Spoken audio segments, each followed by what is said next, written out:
қазір енді кез келген экономикалық мәселені біз ұлттық қор есебінен шешуді бір әдетке айналдырған секілдіміз.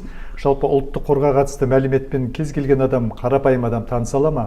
Ол ұлттық қорға ақша қай жақтан келіп жатыр, қайда жұмсалып жатыр, қандай жоспар бар? Жалпы бұл мәліметті қайдан білуге болады?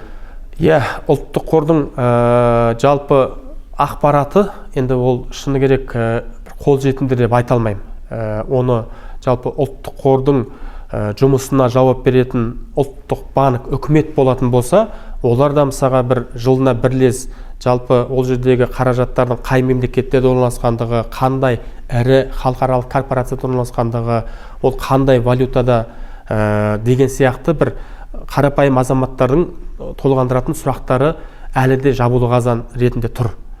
Бірақ та біз ұлттық қор деген кезде соңғы уақыттарда осы қай үкімет болмасын, қандай жүйе болмасын, ұлттық қорды бір тығырықтан шығаратын қор ретінде біз тәжірибеге енгізіп алдық. Мысалға сонау 2000 жылдан басталды ғой. Мысалға ұлттық қордың негізгі мақсаты біздің 4-ші, 5-ші ұрпаққа қалатын қаражат болу керек. Өйткені ұлттық қордың негізгі қайнар көзі ол мынау мұнайды, газды сатудан түсетін табыстан салық ретінде түсетін қаражаттар. Яғни ол болашақтық. Өйткені ол 50 жылдан кейін мұнайға деген сұраныс болмай қалуы мүмкін, немесе мұнайдың көзі таусылуы да мүмкін деген сияқты. Енді сол 2000 жылы бізбен бірге мысалға Норвегия деген мемлекет бар. Экономикасы жалпы құрылымы бізге ұқсас. Сол мемлекетпен қатарынан біз бастағанбыз. Енді дәл қазіргі уақытта сол Норвегия мемлекетінің ұлттық қорының қаражатын қанша екенін білесіз ба? 1 триллион 500 миллиард долларға жеткен. Яғни олар сол уақыттан бастап тек қана соны толтырумен, дамытумен ғана, және де оны тиімді құралдарда сақтаумен тәжірибе енгізген. Ал біздегі жағдай енді шыны керек аянышты деп айтуға болады. Біз әлі де 56-57 миллиард доллардан аспай отырмыз. 24-25 жылдық тарихымызда. Егер де біз сол қаражатты тек қана сол Норвегия сияқты тек қана толтырумен ғана айналысқан жағдайда, қазір орташа есеппен бізде 200-250 миллиард долларға жетуші еді.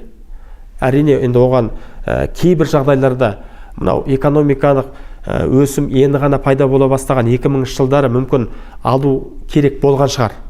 Бірақ та енді оны біз осы күнге дейін бюджеттің 25%-ын осы ұлттық қордың қаражаты мен бюджет тапшылығын жабу деген мәселе, ол енді 24 жыл тарихы бар жағдайда бұл енді бір қисынға келмейтін дүние. Сол үшін де ұлттық қордың қаражаты ол болашақтыққа ғана болуы керек.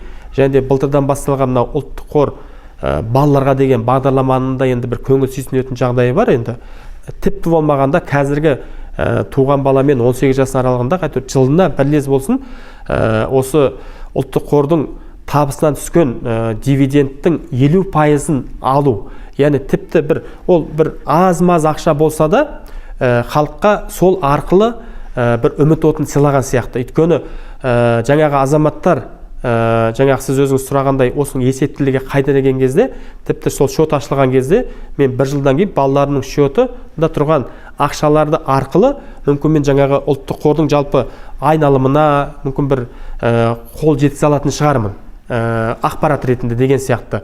Сондай ғана бір үміт бар. Әйтпесе енді ұлттық қордың қаражаты арқылы біздің теңгенің долларға қатысты тұрақтылығын қалыптастыру үшін интервенция жасауымыздың өзі, бұл енді шыны керек экономикалық блокқа жауапты орталық атқарушы органдар үшін үлкен сын.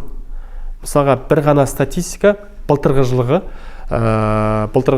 1-ші тоқсанында біз осы 90-да, яғни 3 айда ұлттық қордан 800 миллион долларды теңгенің бағамын долларға шаққандағы қатысында ұстап тұру үшін, яғни сол ұлттық қордың қаражатымен арзан доллардан сатып алуға жұмсаған екенбіз. Тек қана бұл 3 айдың ғана көрсеткіші 800 миллион доллар. Ойлай беріңіз. Одан кейінгі 4 кварталдағы көбейтетін болса, 2,5-3 миллиард долларды біз жай ғана осы теңгенің долларға қатысты бағамын бір қалыпты ұстау үшін. Яғни біз теңгені, долларды мысалға артына жібермей ұстап отырмыз деген сөз. Бұл экономикалық заңдылықта мемлекеттің үлесі, қатысуы неғұрлым көп болған сайын экономикада алға жылжудан гөрі тоқтап қалу немесе кері кету процестері көп жүреді. Сол үшін де экономика мемлекеттік саясаттан ада болу керек. Ол нарықтың заңдылығымен жүру керек. Ал нарықтың заңдылығымен жүру үшін біз бағана айтып өткендегідей барлық атрибуттар, яғни көлеңкелі экономиканың болмауы, банктың үлесінің артуы, салықтық жеңілдіктердің өзінің қажеттілігі бар кәсіпорындарға қара жұмсалып, немесе сол импортқа алмастырушылық өзіміздің жергілікті жерде дамып, оған біздің жергілікті атқарушы органдардың әкімдерінің үлесі жоғары болатын болса ғана біз теңгені нарықтық заңдылықпен арттыра аламыз, көтере аламыз теңгенің. Ал қазіргі жағдай ол енді көзбойлаушылық деп айтуға болады. Біз сол қаншама біздің қазба байлығымыздың қаражатымен дәл қазіргі уақыттағы экономикадағы мәселелерді шешумен ғана айналысып жатырмыз. Ал оны шешудің мың сан жолдары бар. Ұлттық қордың қаражатынсыз басқа да жолдары бар. Сол үшін де экономикада нақты бір саясат болу керек, стратегия болу керек, және де идеология болу керек. Халық, ол халық дегеніміздің ішінде кәсіпкерлер де бар, басқа да нарыққа, ғылымға әсері бар, басқа да адамдар бар. Соның барлығында сол экономиканың идеологиясына сене отырып қана экономиканы дамытуға мүмкіндік алады. Ал жаңағындай жасанды жолмен, ақшаның мол арқылы жаңағындай бір көздерімен бір экономиканы дамыту деген сөз ол енді бір қисынға келмейтін нәрсе. Әңгімеңізге рахмет. Бәрімізде дамыған, сапалы Қазақстанда өмір сүрейік. Рахмет, айтқаныңыз келсін.